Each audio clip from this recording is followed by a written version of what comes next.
Scene one, Apple, take one.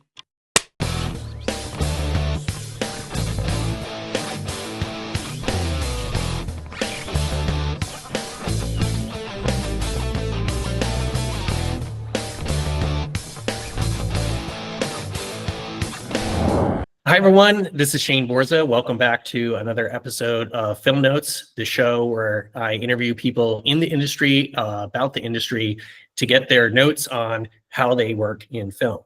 Today, we're here with a local friend named Matt Gallagher, who is a voiceover actor. And I'm excited to talk to him because although my wife does voiceover, that's the only person we've had on the show so far that has a home studio and kind of does that. So I'm excited to dive into how he got into the industry and what voiceover is like for him, and also teach people about, as we were talking about right before we rolled, there's really two sides to this. There's a lot of technical stuff, but there's a lot of performance stuff. Absolutely. So Matt, welcome to the show. I'm excited to dive into you. this. I'm honestly, I really am honored to be here. Yeah, this is cool. Thank you, Shane. Yeah, of course. Well, like I mentioned in passing, so we met because of my wife, and I believe the two of you went to, I think it's called the Voice Actors Studio, Correct. Which is a local school here in Vegas. And then we did a little project together for one of the festivals we were working on a couple of years ago. But before we get into any of the more recent stuff, let's go back. How did you get into voiceover acting? Is that something you've always wanted to do? Were you doing other creative things and you ended up there? Tell me how you actually got started. When I was a kid, I actually always wanted to get into animation or illustration. And I actually, when I turned 18, I was going to go to Laguna College of Art and Design for animation. And then I decided I just don't want to live in California or Southern California, to be honest. No offense to anybody out there who lives there. But so I moved back here and I just started doing fine art. And I thought I'd do illustration.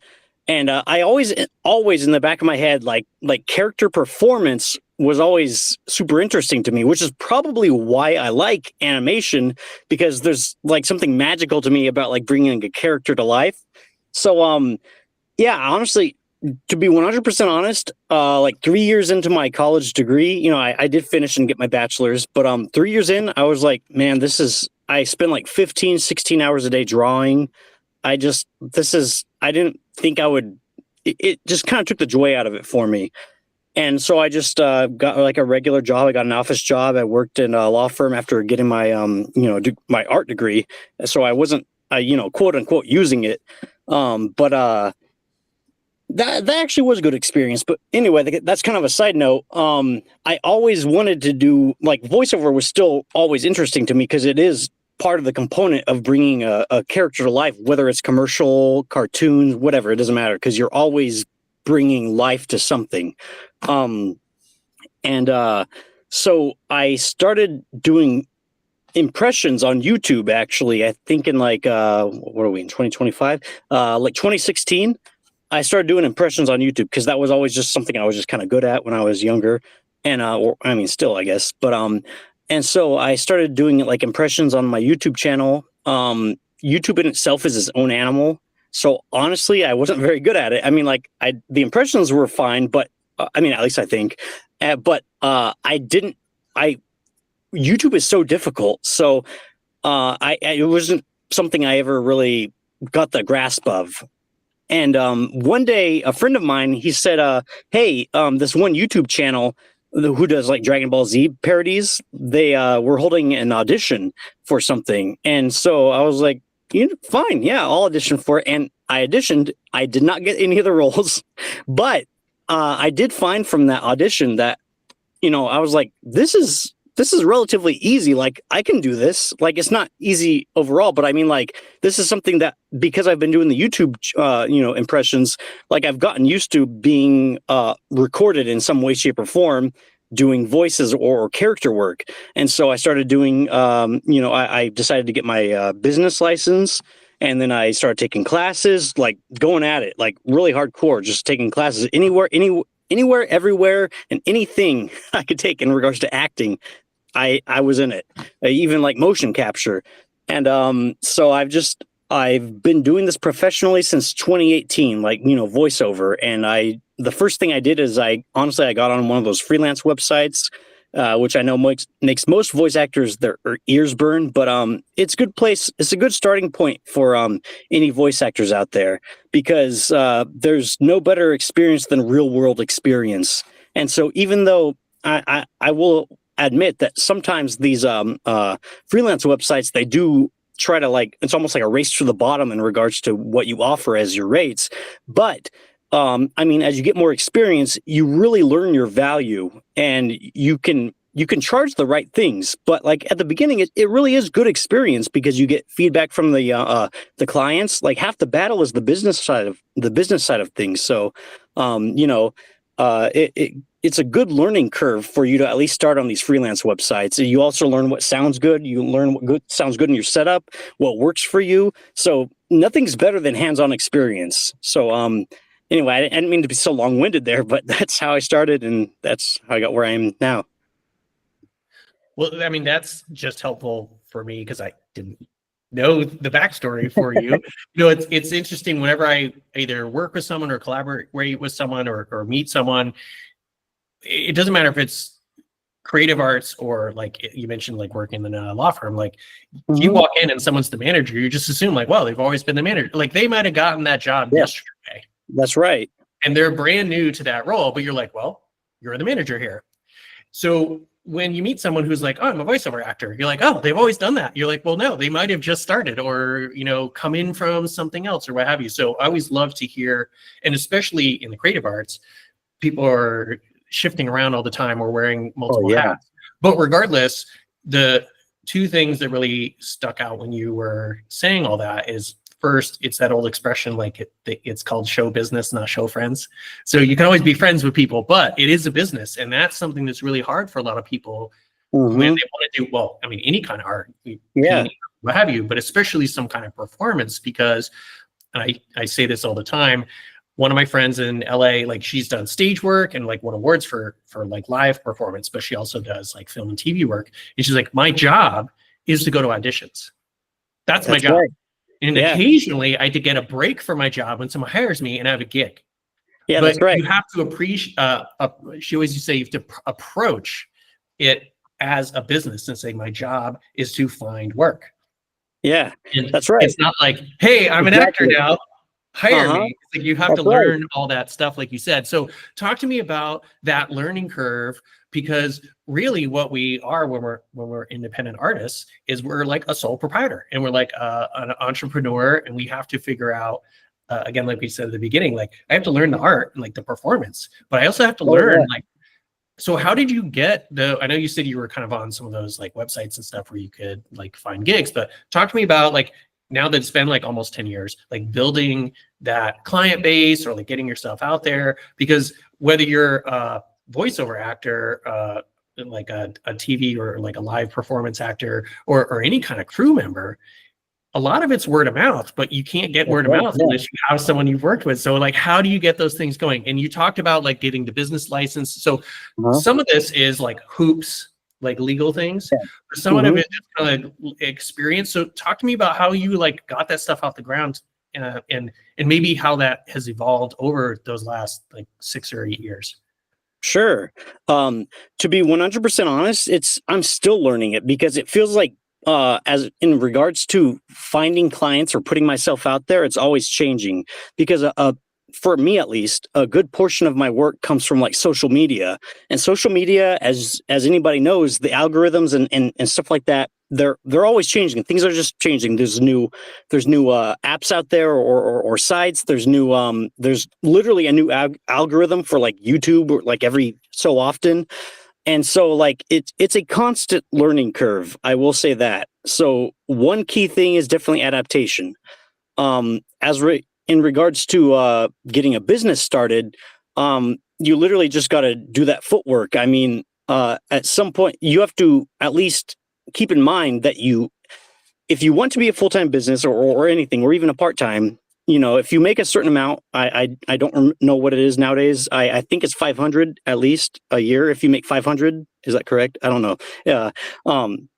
Yeah, something like that. If you make $500 doing anything, you have to report it, to the IRS. So, ideally you want to make more than $500 a year doing the thing that is your passion or that you want to be your career. So it is a good start to get a business license. And it's not so hard, it's just some time, some paperwork, usually going downtown to your local, well, for here, actually, I don't remember what it's called, but anyway, you can edit this out, I hope. Going down to your local government establishment and, getting your business officialized.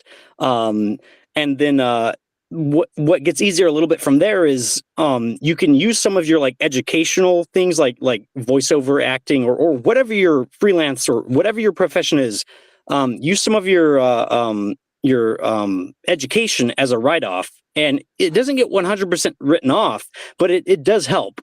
And especially if you have to start, if you're making over $500 a year and you have to start reporting it to the IRS, it helps to have just a little bit of tax break back. So that's a good place to start, is just getting your business license when you feel confident, or I don't know. Again, you can edit this out if you need, but I would say, when you feel confident that you really want to do this and that you want this to be your business. But then again, I'm always also a big proponent of fake it till you make it. So, just, maybe just get the business license and that'll be your encouragement. Regardless, you do at some point need the business license, and even if it's for an art. And, from there, it's like you're officialized and you feel good about yourself too, in that sense. And then, like I said, if you make above $500 a year or whatever the number is, you have to report it come tax time. 1 second. And so, if you can write off some of your classes or your equipment or whatever, that does become a big help. Or even if you get your taxes prepared by a professional, that's a write-off. So I don't mean to like focus on the money, but that does help, because at the beginning things are pretty intimidating. Anytime you start up a business, it's there's money involved. It doesn't matter. So I would definitely get started, learning your trade, getting some hands-on experience, not for free though, getting hands-on experience, even if it's just a low amount, just still getting paid, because that also builds your confidence. And definitely take whatever classes is necessary. You don't want to be out there. Sometimes when you start a business, you have that imposter syndrome, that feeling, and being prepared or learning or getting practice, that definitely helps. It kind of curbs that imposter syndrome, which is very common in like new business owners, whatever it is, especially creative things. So getting like the experience definitely helps your soul or whatever, your confidence. It's definitely a good thing, and it definitely makes you feel like even if you don't have a written resume in your head, like, I've done this thing and I got paid for it. Somebody needed me to do this. I did it. They paid me. They were happy with it. So yeah, hands-on experience, classes, things like that. And of course, getting your business license. Hey everyone, check out this exclusive promo from Matt Gallagher. We're here for the conference call hero or corporate closer you. Book direct at choicehotels.com. I mentioned earlier, like, two things came up, and one was that the technical business hoops and like how do you structure things and get started and all that. But the other thing it reminded me is there's this commercial I always heard growing up on the radio where they'd say it was like a fake call to someone in an office, and they're like, "Hey, I'm here from the such and such radio station and just want to ask, like, where are you right now?" They're like, "Oh, I'm at the office. I'm working." And they're like, "Oh, you looking at any billboards?" And they're like, "No, I'm in the office." And they're like, "You watching TV?" They're like, "No, I'm in the office." They're like, "Are you surfing the web?" They're like, "No, I'm working." They're like, "Got the radio on?" They're like, "Oh yeah, radio's on." And they're like, "Radio advertising. Everyone's listening," or whatever. And so when people hear or think of like filmmaking or TV or like a live performance, I think they can picture it. But one of the things I think a lot of people don't realize, because you said social media is most of your bread and butter right now, is like, what does voiceover people do? Because they're doing a lot of things other than just like being a voice of a character in an animated show. They're doing things like radio ads or social media ads, like anything that needs a voice. So talk to me a little bit about, like, what does a voiceover artists do on the performance side? Like, what kind of clients or things do you use your voice for? Because quite often we're hearing a voice on everything, like Siri has a voice. All these That's apps, right. there's a voice. Audiobooks have a voice. Podcasters have a voice. There's jingles and advertisements. So talk to me a little bit about not only like the width and depth of like what a voice artist does, but maybe some of the most kind of broadest range projects you might have done that people may not think of. Okay. Yeah, I guess with that being said, at least in regards to character work, even though that is something that has inspired me and something that kind of is like my origins in regards to acting or voice acting, most of my personal character work is usually just like kind of fan made stuff. When it comes to like, if you want to be on like broadcast, like Nickelodeon or whatever, animation, those people, they always get their roles from an agent, and I do have an agent, but that's it's definitely, the whole thing is like audition, and you rely on your agent, and that's a good thing. They put a lot of work into finding you the work, so you're essentially the client for the agent. Yeah, they have a lot of work to do, and so you got to give respect to the agents. But yeah, when it comes to like animation, you definitely need an agent, and you're not always going to get that. And for me at least, it was like a hard truth, because I didn't really want to do commercial stuff like at all. Like whenever I was in college doing fine art, part of what I had to learn was graphic design, and that always bored the heck out of me. And I was like, I don't ever want to have to just be stuck doing graphic design. I don't want to just do logos. I don't want to just do commercial work. And I had the same approach to voiceover, but one of my mentors is Richard Horvitz, the voice of Invader Zim, Billy and Mandy, stuff like that. He really was a good inspiration, because he said, like everything you do, it doesn't matter what it is, it's always a character in a certain sense, because, like obviously you don't personally necessarily want to sell like Crest toothpaste. So like whatever role you get, you're acting, you're pretending. And he always calls it playing pretend, which is something, again, personally, I did a lot as a kid. I was always Batman or something. And so, I'm sure everybody had a lot more active imagination when they were a child, so they can kind of get the grasp of what I'm saying. But no matter what acting role you do, no matter how sterilized it seems, you're always still acting. You're getting into that emotion. You're getting into a certain mindset. I just know that the performance side of things is a big deal. Every time you have a commercial on, there's usually some kind of like voiceover or narrator. Like you don't necessarily, sometimes there's people like on screen, like, I love this toothpaste, but usually it's more of like, Chris, 3 out of 5 doctors recommend, or something. Like that's a voiceover actor. Where might there be other examples of things like that, where there's a voice that people may not think of as like, oh, that's a voiceover actor like performing that, or like ones that maybe you have done, especially if they're kind of strange or interesting that people may not have thought of. So even though I can't say any artist is ever a big proponent of AI. It's here regardless, and it had to have learned from something. So some of the odd things that you don't consider is there is some AI work, and you can get like royalties from it. So it doesn't always have to be like you're selling your soul, like, hey, I'm creating this AI and it's going to replace me, although that is quite often how it goes. And I don't want to get into that too much right now, but I can simply say that there are ways to simply get royalties from it. And I think something people look over is even though AI is a big thing, it had to learn from somebody. Even when you hear an AI voice, that was somebody's voice initially. It was some sort of performance actor.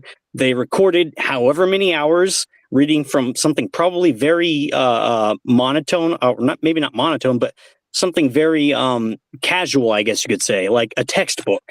And they recorded hours and hours, and that's where the AI got its persona. So something people overlook is, even though AI is where it's at right now, it is based on a real human doing those performances. Another thing I think that's overlooked in voiceover is just in general, and I think this goes for all art, people, anytime there's anything that seems even somewhat digital, even like when you look at movies, like if they're CGI or in my profession, YouTube narration or whatever, people immediately, if it seems even slightly digital, they're like, that's AI. And it's like, it's not necessarily AI. There's still an artist. You know, when you watch Avengers or something, there were special effects artists using a computer, but the computer didn't design that stuff by itself. And something I think people overlook is a lot of the times that they think it's AI, it really is a human that created this thing. It's digital art, but it's still a person behind it. So I do a lot of YouTube stuff, YouTube narrations, and I do my best. I do my absolute best to bring personality to it. You know, I'll even leave a little bit of breaths in the narration, you know, like and stuff that you're supposed to clean up, and I do, but I leave a little bit just so it seems realistic. And not that you can't fake that, but I still want it. I want it to feel tangible. It's something that I, as a listener, would want to hear. And so, so every once in a while, no matter what video it is, there's always at least one or two people who say like, "Oh, AI, whatever, AI thumbnail, AI narration," and I'm like, "You guys, you just making these assumptions." But there's a lot of the time, a lot of things that we think is just purely a robot, there was a person behind it. Even though we are where we are with the AI, and there may be a time where AI replaces us, I don't know. But right now, I can say that at least 50% of the content you see out there that you think is AI, there was a real person behind it. And you know, whenever you throw that out there, like, hey, that's AI. No, somebody really put the work in, and there was a lot that went into it. They had to research the pronunciations of things, which is time consuming and difficult because like when I do a lot of the narration for YouTube videos, I do a lot of educational stuff. So there's like words in like Spanish or just Latin languages. So obviously there's a correct way to pronounce things, like according to like how the locals would pronounce it. And then there's like the American way of like hearing things, you know? So that's always the difficult thing. And people, when something is quote unquote mispronounced, which is very 50-50, sometimes you hear something that's accurate and somebody's like, that's weird because they're used to hearing this, not to say anything negative, and maybe you can cut this out, I don't know. But my dad always says like, when did Chile become Chile? And I'm like, it's always been Chile. Like, I don't know what you're talking about. But so like a lot of like people, no matter where, it's not just an America thing. A lot of people, like, they're used to hearing a pronunciation, even though it's from another language, in their own language, hearing it pronounced a certain way. Like Los Angeles, obviously it's not Los, it's Los Angeles. And if you were really correct, yeah, it's Los Angeles. But if you were to say that, it sounds weird. So in YouTube, a lot of the time, people, I think their standard for what is human is, did they pronounce that correctly? And it's like, correct is very vague because correct is the original language, but there's this weird balance. You got to know your audience. And a lot of the time people, it's just a lot of critical thinking is really involved. And I think a lot of people assume things are AI. It's not always AI, at least not at this point in time, 2025. You know, a lot of stuff is still human created, and it's easy to assume it's AI, but there are real humans behind the artwork and the creations, and the work is out there. So, and you bring up a interesting point. I like to be kind of a student of the history of film and the industry and everything. And when you go back and look at, like, you know, the historical epic type movies, whether it was like Lawrence of Arabia or whatever, you know, and like they really had 500 horses and on one side and 500 camels on the other, and they really had like they needed 100 extras or 500 extras, and so they needed to have armies of craftspeople so that they had enough people to do the hair and the makeup and the props and the wardrobes, or you know, you probably needed 100 people to wrangle the 500 horses or whatever. So now a lot of that stuff is computer generated.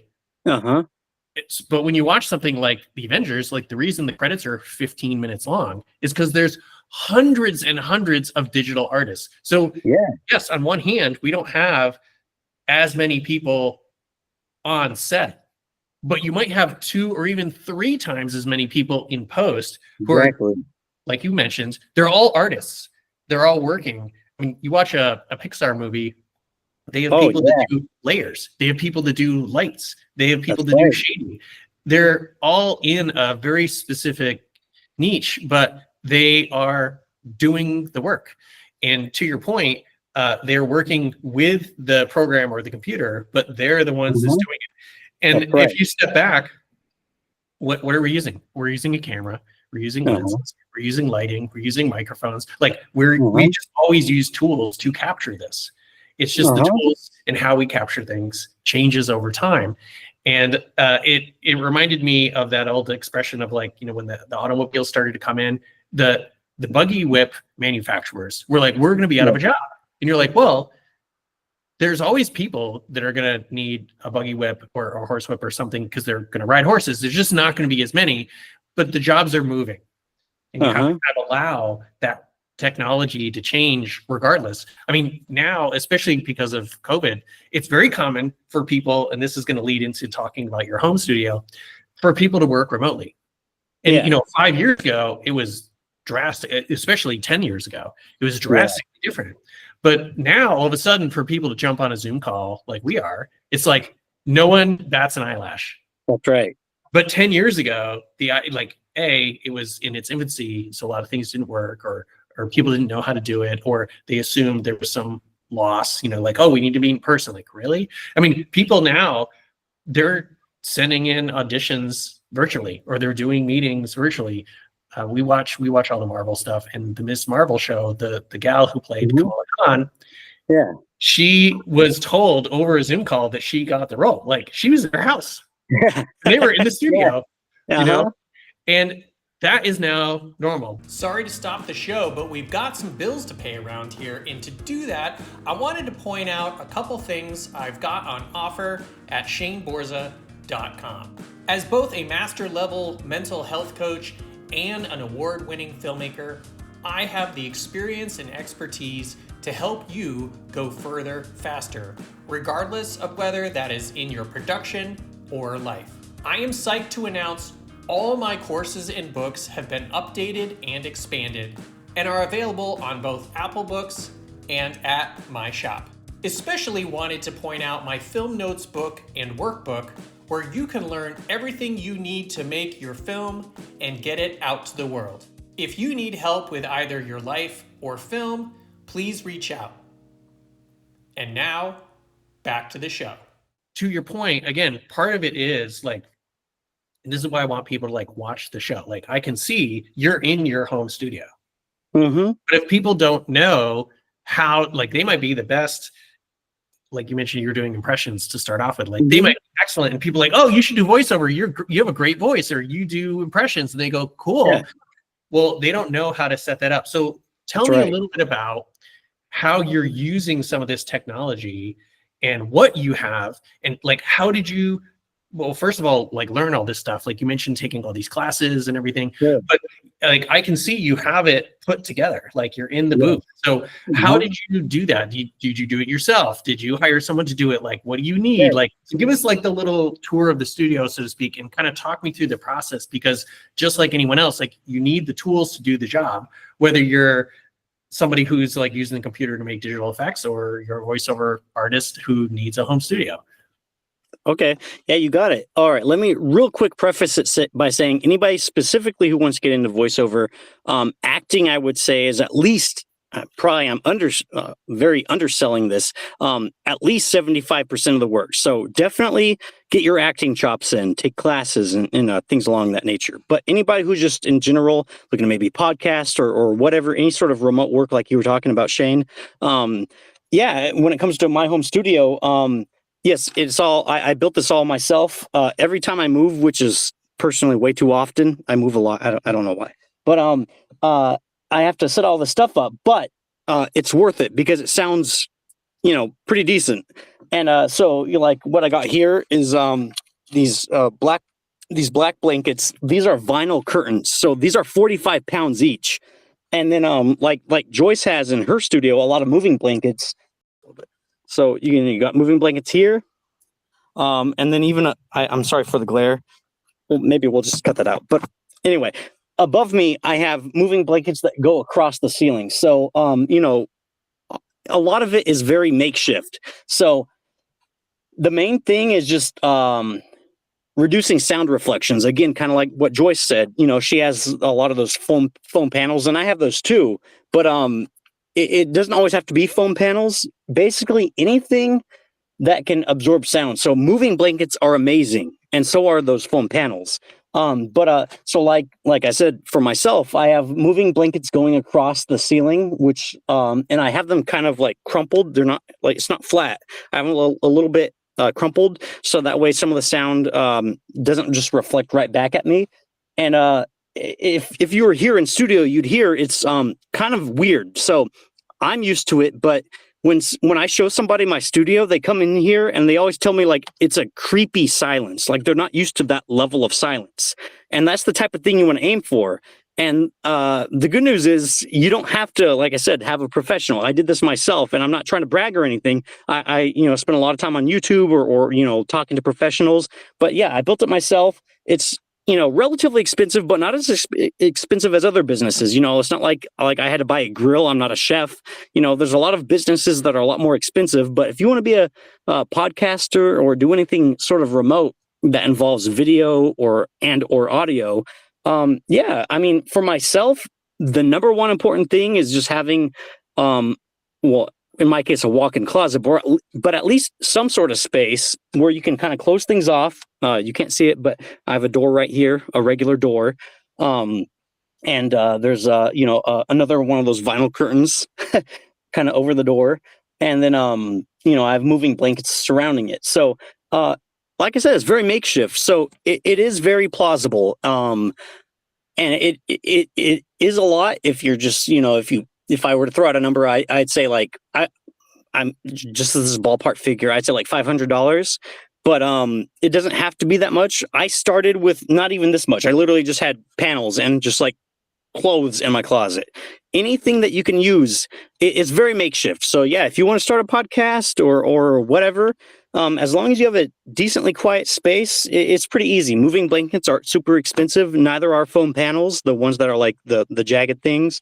A lot of the stuff is like, relatively speaking, especially for nowadays, pretty cheap. So yeah, it's very doable for just, the average Joe. I'm the average Joe. And we've talked about her in passing, but just to point out, so Joyce is my wife, who also has walk-in closet home studio for voiceover. And I think it was last year that she was on. So I'll put the episode number in the show notes, and people can check that out if they want to, because we show a little tour of her studio, and it might be interesting for people to compare and contrast. And yeah, she used a lot of moving blankets. And again, these are these little things that like you can just like get a plug-in mic for your laptop and record stuff. But if you know these extra little things like, oh, I never thought about background noise, or, I never thought about recording in the closet, or like, I never thought about like having headphones on so I can listen to myself, or even just doing some test recordings and then hearing what the sound is like and testing different rooms or what have you. Big rooms, there's too much space, that it can echo or it can bounce. And so it is just a little bit of a learning curve. And that's where, like you said, those classes are really important. Because you don't know what you don't know. But I always encourage people, like, just go get started. Because if worst comes to worst, you can be like, oh, my first 10 were all terrible. I'm really glad nobody saw those. But it enabled the next 10 to be twice as good. That's right. And I don't mean to interrupt. I'm whatever thought you have, just hold it real quick. I'm sorry. When I started, it was literally just in a big open space. It was like my living room where my Mac was. And what I did is I got two poster boards, like what you get from science fairs when you're a kid. And I got two poster boards, and I literally just stapled / glued those jagged foam panels onto the poster board. And that was my only sound absorption. And so again, back then I took a pretty low rate, but you don't have to. That's not my point. My point is, you start somewhere. So every little bit helps. So I literally just had poster boards and a USB mic, which is not typically recommended in voiceover, but you do what you can do. Anything is better than nothing. It's just like exercise or money. You save a little bit. You can't expect to have like if you're trying to pay off your credit card and there's $1,000 debt, you can't expect to just win the lottery and you pay it off. You got to start somewhere, which is difficult and whatnot. But it's just somewhere. It's just a little baby step. You exercise. You say you want to lose 100 pounds. You lose 2 pounds a week, if even. Like, you're doing something. So yeah, if you want to get in voiceover or whatever, get that little thing that even if it's dumb, people don't necessarily even know, like, especially if you're a voice actor or anything like that. You get your little makeshift MacGyver thing, and you do it. And people who really want your work, they'll come to you, or you of course have to find it. But the people who really want it, it's just it happens. So you just got to start somewhere. So anyway, I apologize, Shane. I know you had a thought you were holding on to. Well, no, I appreciate that. And for those who don't know, I have my own coaching practice. And one of the things we talk a lot about there is to kind of set yourself up for success. And a lot of times that means that baby step principle of like, hey, let's just take a step forward and we'll take another step forward. And then now you're just in the habit of like continuously making progress instead of, I've never run in my life, let's sign up for a marathon. And then I feel like I failed because it's too big and you get overwhelmed and then you stop. So it is a lot of, doing something, reflecting very consciously, like what worked, what didn't work, what can I learn? Oh, I didn't know that was in a big room, it was too loud. Well, now I know. Okay. Or to your point, it's like, hey, if I made $50 because I got a gig, well, now I can go out and buy one thing. And then the next gig pays for the next thing. And you're slowly building your business, and you're slowly building, it's like a carpenter, like you're building your toolkit over time, kind of one tool at a time. One side note, it reminded me, so I have a friend who he used to be like, I think it was the Vampire Diaries. I don't know. I haven't seen any of those older, like early 2000s vampire shows. There used to be a bunch of them, but he was on one of those. He was on like Gilmore Girls, like for Disney, and he told me once that when he was traveling, he got an audition. And so he literally was like, okay, I'm going to sit on my knees on the floor in front of the couch. And I'm going to take the couch cushions and just build like a 3-wall. And he put the laptop in the back. And then when he leaned in, he was in this little thing because he goes, I wasn't home, but he needed it right away. So he just had his little plug-in mic, like you said. And he goes, hey, I'm just here in the home studio. And I just want it. Well, because the laptop's in the thing, you see like these walls that come out. Yeah. And it is shadowed. So it all looked black. Yes. And in the background, you see the room. So it looked like he was in an actual home studio. And he goes, I just need to have the couch cushions. Yeah. So again, you can be flexible, or you can MacGyver yourself out of this, but that's where that you have to have that wisdom and experience. And some of that comes from absolutely real world as you go. And some of it comes from learning. And that's why it's really important to marry those two together and go, oh, I have enough wisdom experience to figure out how to make this work, even if I don't have the equipment, or how to look out. This is more of a film thing, but quite often people forget what we call check the frame. So you set up a shot and you look at the 4 corners of the shot and you make sure nobody's foot is sticking out, or like somebody's punch is on the counter. Then later when you get to the edit, you're like, God damn it. Yeah. But if you don't know to do that, that's not something on your checklist. So again, a lot of this is kind of figuring out as you go. I did want to just ask, so like I see you have a pop filter there, you have your headphones on. So just talk about some of the other peripheral stuff that you're actually using, like hands-on, beyond just like the structure of the space. Because again, people may not know, like you mentioned a plug-in mic. They may not know, like, you just need a microphone, right? And so what else do you need for your home studio to kind of set up for a professional recording? Sure. So as far as kind of to go back to the plug-in mic, there are decent plug-in mics. Like I also do that sort of like the pillow fort thing. One time I was actually on a trip to Chicago and I recorded a job. I just made a pillow fort. I used my USB mic, which I'll go back to in a second. And I recorded with just like the pillows all around me, and that paid for the trip. But that's not my point. My point is, as long as you do your research, like the USB mic I use, hold on one second. It's okay. I can't say this works for everybody, but I will say this, as far as USB mics, this is pretty decent.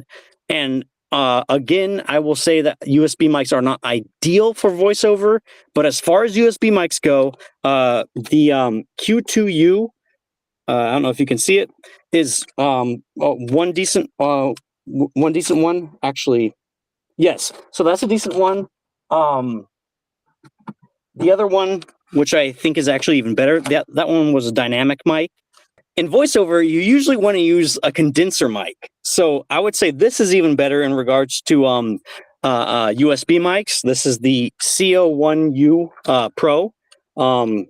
It's by Samsung, and I'm not getting paid to promote this or anything. And this may even be outdated information, but yeah, there's a lot of USB mics, so a lot of them do sound kind of bad. But if you are going to do that MacGyver stuff, at least do your best to make it sound good. So if you're going to use the knockoff brand, use the knockoff brand that is the most highly rated. Watch the YouTube reviews. You'd be surprised. Sometimes the quote unquote knockoff stuff is pretty comparable to the name brand stuff. So yeah, I mean, if you are going to use, makeshift things or go cheap, at least do your research and find the best quality and the most comparable thing to the professional thing. But in regards to just simply having a home studio, what is professional, I would say you almost definitely need a pop filter. That's this thing, because you're gonna say like or things like that. It literally just kind of diffuses it. That's very necessary. As I mentioned earlier with the USB mic, that is a condenser mic, regardless of what type of mic, USB or analog, which I'll get into in a second, or SLR. A condenser mic is usually pretty good. If not, I also have kind of move this a little bit. Right here, I don't know if you can see it so well. I apologize. Okay, that is a shotgun mic, which is not a condenser mic, but one thing it is very good for, especially if you're a beginner, is it specifically because it's cone shaped, it's only it has a very narrow field of receiving the sound. So it's going to kind of cut down on a lot of the background noise. And Shane, I'm sure you know this, like boom mics are very common, like in film. And the reason for that, and I don't know all the details, I'm sure you can be a lot more informative than I am, is like, if you're using a boom mic or, a shotgun mic attached to a boom pole, because it's literally shaped like a cone, like it's like pinched off at the end, it's only absorbing the sound from the actors. And even if you're next to a freeway or whatever, it's not nearly as, it doesn't absorb all those sounds like other mics would. So a shotgun mic is a good, at least, substitute or supplement. But the main thing is usually a condenser mic, which is it has a big field of view and it's just very rich. It just sounds really good. You need a condenser mic. 9 out of 10 times. Another thing I have over here, what is called a preamp. And again, if you want to edit this out, Shane, go for it. But so this is a preamp. And I apologize if the audio wasn't very good there because the mic was away from me. Another voice actor thing is you want to make sure the mic is towards you. But yeah, the preamp is very necessary if you want to have a remote studio. So, you have your SLR mic, which is just your typical mic with a normal cord, and it goes into your preamp, and the preamp turns the like analog voiceover or your voice, the sounds, into a digital signal, and it plugs into your computer. So it's like having a USB mic, but like it actually does record the actual real sounds, and it's not 100% digital. So there's just the digital component because it turns, your analog, quote unquote analog sound into digital for your computer. But yeah, you definitely need a preamp and you need a condenser mic. Relatively cheap. I have an SE Electronic. Let me start that over. I have an SE Electronics condenser mic, which was actually recommended to me by Corey Burton. And I don't know if anybody out there is like animation fans, but he's like the voice of Cad Bane in Clone Wars and things like that. And also D. Bradley Baker recommends it, also kind of because of Corey Burton, and he does a lot of voices like in Avatar: The Last Airbender. But they recommend the SE Electronics, and it's comparable to like some of the like $1,000 mics. I think I paid like $200 for this. Regardless, maybe I need to improve it. Either way, at the very least, it's a starting point, and it's decent. It sounds pretty good. And then, so the main thing is condenser mic, pop filter, and your preamp. So those are I'd say at least the core of what you need if you want to record, audio remotely from your home, maybe even on a budget. Well, I'm glad you talked not only all that out, but you talked about like how they work together. And when we talk about like film stuff, yeah, we usually just use shotgun mics because you're pointing the mic at whoever's talking. And one of the tricks is they'll have it on a boom pole.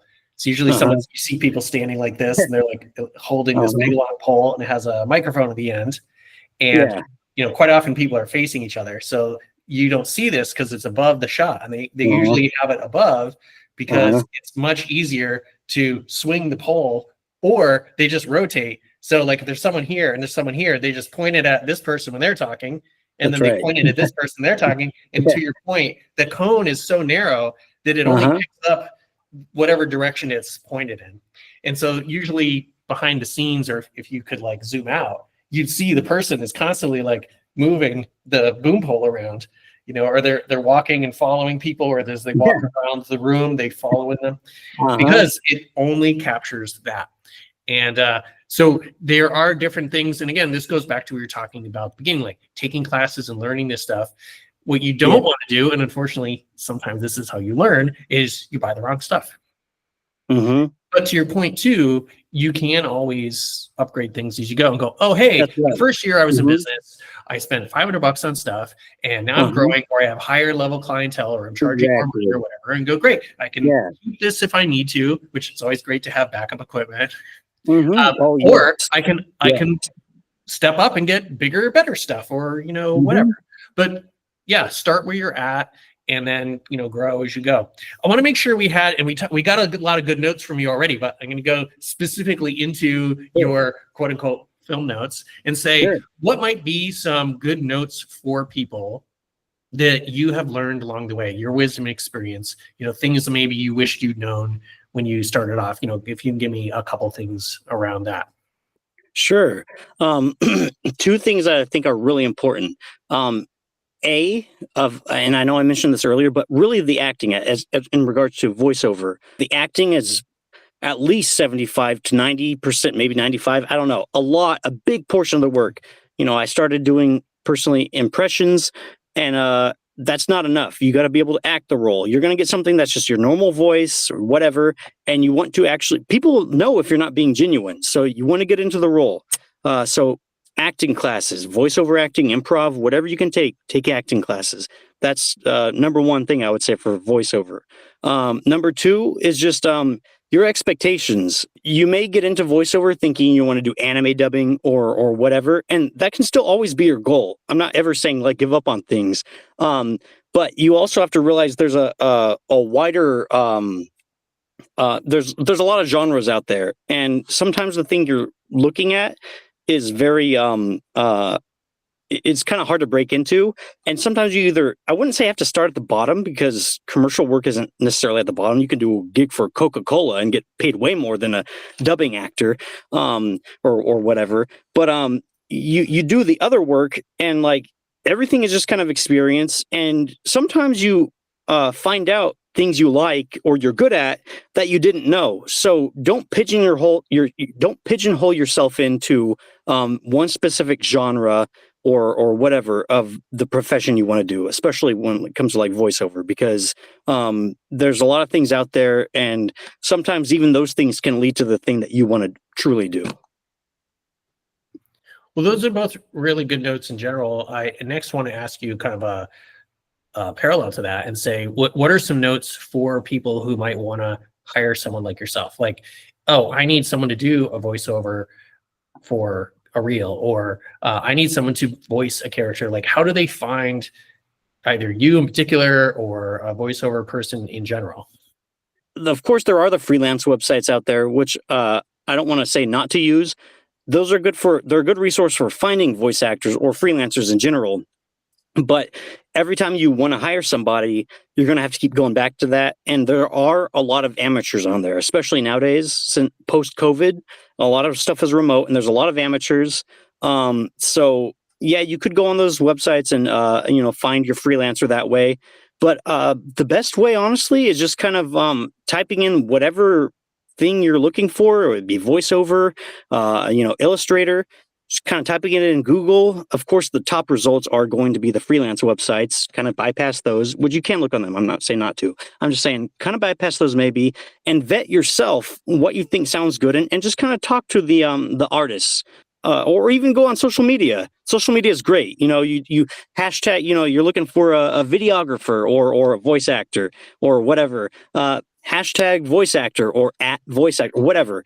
You're going to get plenty of results, and you can vet yourself. Quite often, anybody who actually is a pro, they're going to have, a social media or something, a website, social media, and you can look how professional they are, hear how professional they are. They're going to have a portfolio, things like that.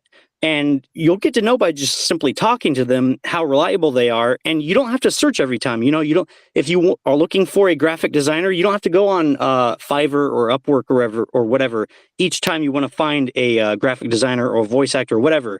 When you get to know people, or start making little connections, which is not nearly as time consuming as you would think. It's just simple as, like I said, hashtag whatever. You go on those people's things, and you can tell right away if they're professional. Their setup, their portfolio, things like that. Talking to them, and if they truly are professional, they'll be reliable. So next time you need a graphic designer or whatever, you know John Smith or whoever, and you go back to that person, and if they truly are professional, they'll still be there, and they'll be like, yeah, whatever you need, I'm here. You need a revision, it's a year later, doesn't matter, I'm here. You need a brand new job, I'm here. So the true professionals you're going to find by kind of doing a little bit of footwork, searching yourself, investigative kind of thing. But freelance websites are an option, and I'm not saying not to use them, but definitely, at least I would say a more reliable source is just simply looking on social media or Google, just kind of doing doesn't take a lot, but a little bit of research yourself, and you'll meet the professionals there. Trust me. Well, good notes. And to piggyback on socials, where can people find you and connect with you, see some of your work, whether it's socials or website or anywhere else? Like where Sure. can you track them? Yeah, I have a website. It's literally my name, so it's mattgallaghervo.com. It's simple. It's just my name plus VO. Also, I'm any social media that you can think of, I'm probably on, and you can just type in my name and VO or voiceover, and that's where I am. Again, this is another reason why I recommend people watch the show, because if you're listening to the podcast only, you're just hearing all that, which is great for a voiceover artist, but they're going to miss seeing like the screenshots with the text of like, oh, there's the link or whatever. They don't get to see the studio like when you're pointing out the equipment. Now, before we wrap up, what, if any, work is out somewhere that you can direct people to so they can see it, or do you have something coming up that you might want to spotlight? For me personally, there's a couple of YouTube channels that I regularly voice. There's quite a few things at random, like fan made things I do, but the two regular channels that I do very frequently is one is On the Other Side of the Law. That's what it's called, On the Other Side of the Law YouTube channel. It's like about crime, mafia kind of stuff, or just gangs in general. They're both informative channels. So that one's On the Other Side of the Law.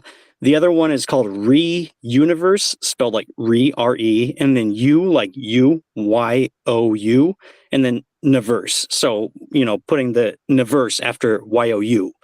And that's like a science. It's a lot of stuff. It's like just fun facts. So like the past couple of videos I did were like about landmarks or historical things around the world or in the U.S. Amazing sights to see. So that one's a lot more approachable in regards to just fun facts. So a fun facts channel, I guess you could say, /science or geopolitical. I don't know. Re-Universe, and the other is On the Other Side of the Law, which is like crime stuff. So again, if you're watching this, I'll have the screenshot of it and everything.